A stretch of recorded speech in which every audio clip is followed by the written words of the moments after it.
তো দাখিল দশম শ্রেণীর শিক্ষার্থীরা সবাই কেমন আছো? আশা করি সবাই ভালো আছো। তো তোমরা হয়তো এতক্ষণ ধরে তোমাদের বাংলা প্রথম পত্র বিষয়টার জন্য অপেক্ষা করতেছো।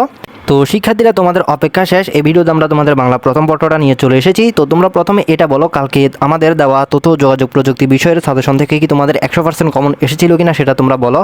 তো তোমাদের যদি 100% এসে থাকে তাহলে তোমরা অবশ্যই আমাকে জানাও। তো আমি জানি তোমাদের 100% চলে এসেছে। তো শিক্ষার্থীরা, তার ধারাবাহিকতা আমরা তোমাদের বাংলা প্রথম পত্র নিয়ে চলে এসেছি। তো এই ভিডিওতে আমরা তোমাদের বাংলা প্রথম পত্র এই বিষয়টা বিস্তারিত উত্তর সহ দেখব। আর শিক্ষার্থীরা, তোমরা যদি তোমাদের বাংলা প্রথম পত্র এই বিষয়ের মতো তোমাদের ইংরেজি প্রথম, ইংরেজি দ্বিতীয়, তারপর গণিত ইত্যাদি সকল বিষয় এরকম করে তোমরা যদি পেয়ে যেতে চাও তাহলে তোমাদের কি করতে হবে? তাহলে তোমাদের অবশ্যই তোমরা এখন বর্তমানে যে ভিডিওটা দেখতেছো ওই ভিডিওর তোমরা নিজ বরাবর এখানে সাবস্ক্রাইব লেখা একটা কালো বাটন দেখতে পাচ্ছ। তো তোমাদের কাজ হলো জাস্ট এই বাটনটিতে ক্লিক করে একটি সাবস্ক্রাইব করে দেওয়া। তো তোমরা যাদের আগে থেকে এই বাটনে ক্লিক করা আছে তাদের আর ক্লিক করা লাগবে না, যাদের ক্লিক করা নেই তারা অবশ্যই এখানে ক্লিক করে চ্যানেলটি সাবস্ক্রাইব করতে হবে। তো তোমরা যদি এই চ্যানেলটি সাবস্ক্রাইব না করো তাহলে কিন্তু তোমাদের পরবর্তী বিষয়গুলো তোমরা নাও পেতে পারো। তো দেরি না করে দ্রুত এখানে ক্লিক করে চ্যানেলটি সাবস্ক্রাইব করে দাও এবং পরবর্তী বিষয়গুলো এরকম করে তোমরা পেয়ে যাও। আশা করি তোমরা বুঝতে পেরেছ। তো শিক্ষার্থীরা, তোমরা যদি পুরো বিষয়টা বুঝে থাকো তাহলে আমরা তোমাদের বাংলা প্রথম পত্র এই বিষয়ের প্রশ্নটা এখন দেখব। এখানে আমরা দেখতে পাচ্ছি প্রাক নির্বাচনী পরীক্ষা 2026 দাখিল দশম শ্রেণী বিষয় বাংলা প্রথম পত্র। তো তোমাদের বাংলা প্রথম পত্র পরীক্ষা হয় 100 নম্বরের। 100 নম্বরের ভিতর হয় 30 নম্বর এমসিকিউ প্রশ্ন। তো এখন আমরা তোমাদের 30 নম্বরের বহু নির্বাচনী এমসিকিউ প্রশ্নগুলো এখন উত্তর সহ দেখি। তো শিক্ষার্থীরা, এখানে আমাদের 1 নম্বর প্রশ্ন, প্রবাস বন্ধু গল্পের লেখকের অধিক শোকে ফাতর হওয়ার কারণ কি? তো এখানে 1 নম্বর প্রশ্ন এটার উত্তর হবে 1 নম্বর প্রশ্ন এটার উত্তর হবে ক, খাদ্যের আধিক্য। তারপর 2 নম্বর প্রশ্ন, হরফেন মোলা বলতে কি বোঝানো হয়েছে? হরফন মোলা বলতে কি বোঝানো হয়েছে? তো এখানে 2 নম্বর প্রশ্ন এটার উত্তর হবে গ, সকল কাজের কাজেই। এরপর 3 নম্বর প্রশ্ন, প্রবাস বন্ধু গল্পের আব্দুর রহমানের মতে তামাম আফগানিস্তানের মশহুর কি? তো এখানে 3 নম্বর প্রশ্নের উত্তর হবে 3 নম্বর প্রশ্নের উত্তর হবে ঘ, বরফি আঙুর। এরপর 4 নম্বর, প্রবাস বন্ধু গল্পের আব্দুর রহমান এককালে ম্যাচের চার্জে ছিলেন, এতে লেখকের সন্দেহ হলো না কেন? তো এখানে 4 নম্বর প্রশ্ন এটার উত্তর হবে ক, খাবারের আয়োজন দেখি।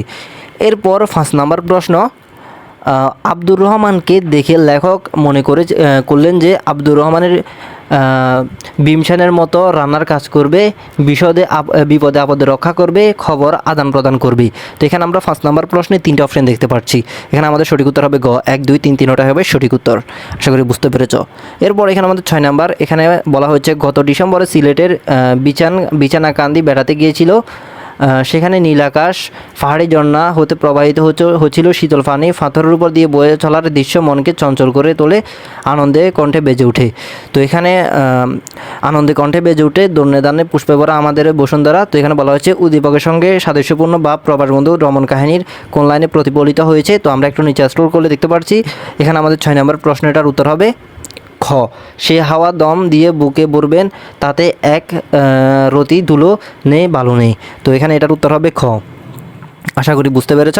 তো শিক্ষার্থীরা, এখানে আমাদের 6-এর উত্তর হবে। এটার পর আমাদের 7 নম্বর প্রশ্ন, মমতাদির বেতন কত টাকা নির্ধারণ করা হয়েছিল? তো এখানে আমাদের 7 নম্বর প্রশ্নটার উত্তর হবে ঘ, 15 টাকা। মমতাদির বেতন 15 টাকা নির্ধারণ করা হয়েছিল। এরপর 8 নম্বর প্রশ্ন, মমতাদি গল্পের লেখক রোদে বসে কী করেছিলেন? তো এখানে 8 নম্বর প্রশ্ন এটার উত্তর হবে 8 নম্বর প্রশ্ন এটার উত্তর হবে এখানে ক, স্কুলের পড়া করছিলেন।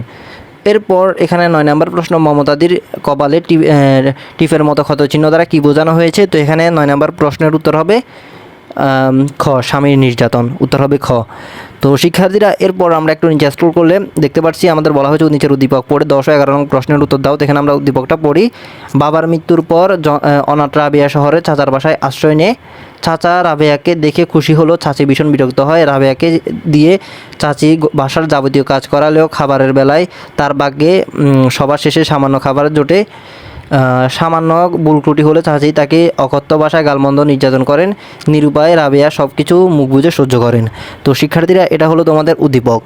তো এরপর এখানে আমাদের 10 নম্বর প্রশ্ন বলা হয়েছে উদ্দীপকের রাবেয়ার মানসিকতার সাথে সাদৃশ্যপূর্ণ পঙ্গক্তি কোনটি? তো এখানে আমাদের 10 নম্বর প্রশ্ন এটার উত্তর হবে খ, সমস্তটুকু কৃতজ্ঞতা সে নীরবে প্রকাশ করলো। তো এটার উত্তর হবে খ। আশা করি বুঝতে পেরেছ। তো শিক্ষার্থীরা, এরপর এখানে আমাদের 11 নম্বর প্রশ্ন, যে বিচারে রাবেয়া ও মমতাদি 1 সূত্রে গাথা তা হলো দারিদ্র্য, নিরাশ্রয়, স্বাবলম্বী মনোভাব। তো এখানে আমরা 3টা অপশান দেখতে পাচ্ছি 11 নম্বর প্রশ্নে। তো এখানে সঠিক উত্তর হবে খ, 1 ও 3। দারিদ্র্য এবং স্বাবলম্বী মনোভাব, উত্তর হবে খ। এরপর 12 নম্বর প্রশ্ন, 21 গল্প রচনাটির প্রধান চরিত্রের নাম কি? তো এটার উত্তর হবে খ তফু। তফু হলো প্রধান চরিত্রের নাম। তো শিক্ষার্থীরা এরপর এখানে আমাদের 13 নম্বর প্রশ্ন, তপুর ডান পায়ের চেয়ে বাম পা কতটুকু ছোট ছিল? তো এখানে 13 নম্বর প্রশ্ন, এটার উত্তর হবে 13 নম্বর প্রশ্নের উত্তর হবে ক 2 ইঞ্চি। এরপর 14 নম্বর প্রশ্ন, 21 গল্প রচনায় লম্বা লাঠিতে কে ঝুলানো ছিল? তো এখানে 15 নম্বর প্রশ্ন, এটার উত্তর হবে 15 নম্বর প্রশ্ন, এটার উত্তর হবে ক রক্তাক্ত জামা। এরপর 15 নম্বর প্রশ্ন, কার শরীর থেকে নির্ঝরের মতো রক্ত ঝরছিল? তো এখানে 15 নম্বর প্রশ্নের উত্তর হবে গ তফু। এরপর 18 নম্বর প্রশ্ন, বৃষ্টি কবিতায় বনের সঙ্গে মনের তুলনা করা হয়েছে কেন? তো এখানে 16 নম্বর প্রশ্ন, এটার উত্তর হবে ক মন বনের মতো পিপাসা কাতর। তো শিক্ষার্থীরা এরপর এখানে আমাদের 17 নম্বর প্রশ্ন, বর্ষণমুখর দিনে কি শিহরায়? তো এখানে 17 নম্বর প্রশ্ন, এটার উত্তর হবে 16 নম্বর প্রশ্ন, এটার উত্তর হবে গ অরণ্যের কেয়া। এরপর 18 নম্বর প্রশ্ন, বৃষ্টি কবিতার বৃষ্টি কেমন? তো এখানে 18 নম্বর প্রশ্ন, এটার উত্তর হবে ক বহু প্রতীক্ষিত। এরপর 11 নম্বর প্রশ্ন, বৃষ্টি কবিতার রুক্ষ আকাশ মাঠে কি শোনে? তো এখানে 19 নম্বর প্রশ্ন, এটার উত্তর হবে 19 নম্বর প্রশ্ন, এটার উত্তর হবে ক বর্ষণের সুর। এরপর 20 নম্বর প্রশ্ন, বিদ্যুৎ রূপসী পরী কিসে সওয়ার হয়েছে? তো এখানে 20 নম্বর প্রশ্ন, এটার উত্তর হবে বিদ্যুৎ রূপসী পরী ম্যাগে ম্যাগে সওয়ার হয়েছে, উত্তর হবে খ। এরপর 21 নম্বর প্রশ্ন, আমি কোনো আগন্তুক নয় কবিতার কবির গায়ে কি লেগে আছে? তো এখানে 21 নম্বর প্রশ্নের উত্তর হবে গ মাটির সুবাস। তো শিক্ষার্থীরা এরপর এখানে আমাদের 22 নম্বর প্রশ্ন, জামিলার মার রান্নাঘর কেমন? তো এটার উত্তর হবে খ শূন্য খা খা। জামিলার মার রান্নাঘর হলো শূন্য খা খা। তো এখানে 22 নম্বর প্রশ্ন, এটার উত্তর হবে কি খ। আশা করি বুঝতে পেরেছ। এরপর এখানে আমাদের 23 নম্বর প্রশ্ন, আমি কোনো আগন্তুক নয় কবিতার অকাল বার্ধক্য নতকে?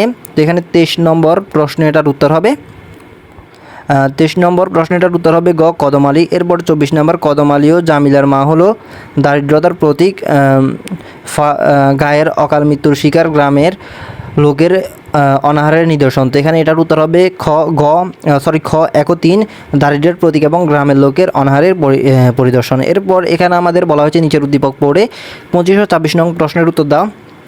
তো এখানে আমাদের উদ্দীপকটি, খ্যাতনামা মডেল জিশান প্রায় 15 বছর পর নিজের গ্রামে বেড়াতে এসে গ্রামবাসীরা তাকে এক নজরে দেখতে বিট করে। প্রতিবেশী হামিদ চাচা ও পরিচিতদের সে বুকে জড়িয়ে ধরে, পরে তাদের পাশে বসে সুখ দুঃখের গল্প করে।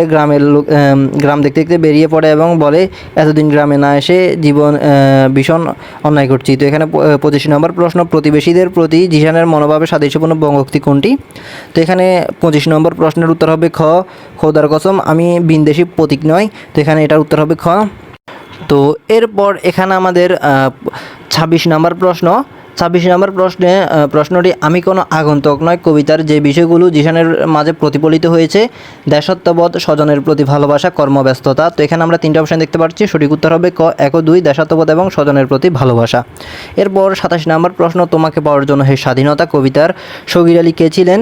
তো এখানে 27 নম্বর প্রশ্নের উত্তর হবে ক শাহবাজপুরের জোয়ান কৃষক ছিলেন। এরপর 28 নম্বর প্রশ্ন, তেজি তরুণ রাইফেল কাঁধে বনে জঙ্গলে ঘুরে বেড়ায় কেন? তো এখানে 28 নম্বর প্রশ্ন, এটার উত্তর হবে গ স্বাধীনতার জন্য ঘুরে বেড়ায়। এরপর এখানে আমাদের 29 নম্বর প্রশ্ন, ফুসফুস এখন ফুকার দখলে বলতে কবিতার কি বোঝানো হয়েছে? তো এখানে এটার উত্তর হবে ক মৃত অবস্থা বোঝানো হয়েছে। এরপর এখানে 30 নম্বর প্রশ্ন, জোবাইরের প্রিয় খাবার রান্না করে তার মা অপেক্ষা করছে শ্রমিক আন্দোলনের নেতৃত্ব দিতে গেলে কারা যেন তাকে ধরে নিয়ে যায়, ছেলেকে খুঁজে বের করে সাথে নিয়ে তবেই ফিরবে শপথ করেছেন তার বাবা। তো শিক্ষার্থীরা এটা হলো উদ্দীপক। এখানে উদ্দীপক থেকে আমাদের বলা হয়েছে, উদ্দীপকের ভাবার্থের সাথে তোমাকে পাওয়ার জন্য হে স্বাধীনতা কবিতার সাদৃশ্যপূর্ণ চরণ কোনটি? তো শিক্ষার্থীরা এখানে আমাদের 30 নম্বর প্রশ্ন, এটার উত্তর হবে ঘ সবাই অধীর প্রতীক্ষা করছে তোমার জন্য।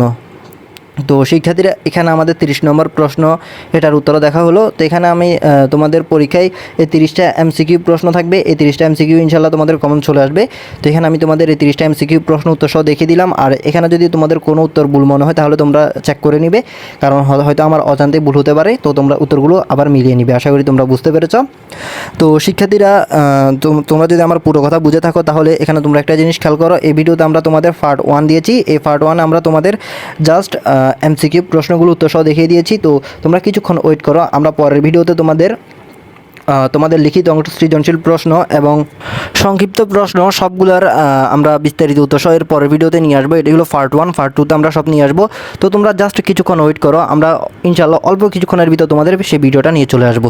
তো শিক্ষার্থীরা তোমরা সেটির জন্য অবশ্যই ভিডিওতে বেশি বেশি লাইক করো এবং কমেন্ট করো এবং চ্যানেলটি অবশ্যই সাবস্ক্রাইব করে দাও। তো সবাই ভালো থাকবে, সুস্থ থাকবে, আল্লাহ হাফেজ।